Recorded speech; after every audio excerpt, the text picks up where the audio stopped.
السلام علیکم ورحمۃ اللہ وبرکاتہ۔ Welcome to Islamic minutes.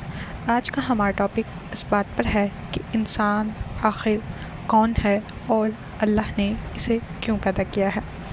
یہ سوال صرف فلسفے یا سوچنے کی بات نہیں، بلکہ قرآن مجید نے خود ہمیں اس کا واضح جواب دیا ہے۔ آج ہم قرآن و حدیث کی روشنی میں انسان کی پہچان اور اس کے مقصد حیات کو سمجھنے کی کوشش کریں گے۔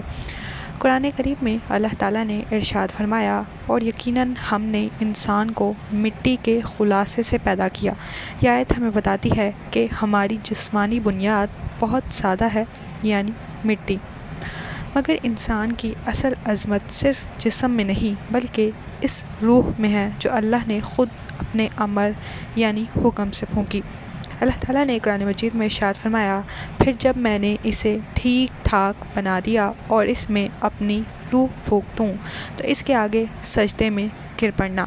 یعنی انسان مٹی کا پیکر ہے مگر روح الہی کا حامل ہے، اسی لیے اللہ تعالیٰ نے اسے اشرف المخلوقات بنایا اور قرار دیا۔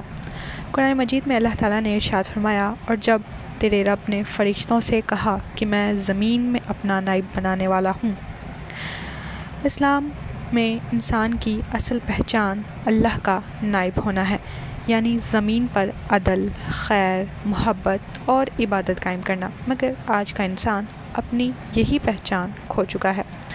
ہم نے دنیا کو مقصد سمجھ لیا ہے، حالانکہ قرآن مجید میں ہے، دنیا کی زندگی تو ایک دھوکے کا سامان ہے۔ اللہ تعالیٰ نے قرآن مجید میں ارشاد فرمایا، میں نے جن و انس کو صرف اپنی عبادت کے لیے پیدا کیا۔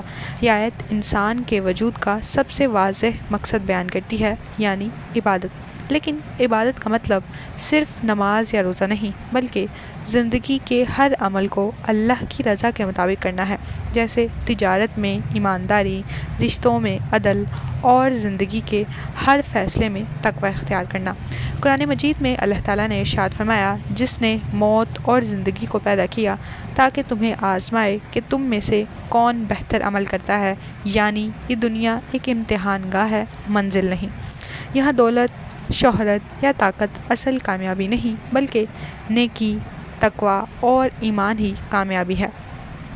آج انسان مادیت کے پیچھے بھاگ رہا ہے۔ قرآن ایسے لوگوں کے بارے میں کہتا ہے، انہوں نے اللہ کو بھلا دیا تو اللہ نے انہیں بھلا دیا اور ان کو ان کی پہچان بھلا دی۔ یعنی جب انسان اپنے خالق کو بھول جاتا ہے تو وہ اپنی اصل کو، اپنی قدر کو اور اپنے مقصد کو کھو دیتا ہے۔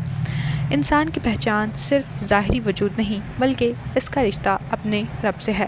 قرآن ہمیں اس چیز کے بارے میں یاد دلاتا ہے، ہم یہاں صرف جینے کے لیے نہیں بلکہ اللہ کو راضی کرنے کے لیے آئے ہیں۔ اگر ہم نے دنیا میں اللہ کی عبادت، عدل، محبت اور خیر کا نظام قائم کیا تو یہی اصل کامیابی ہوگی، دنیا میں بھی اور آخرت میں بھی۔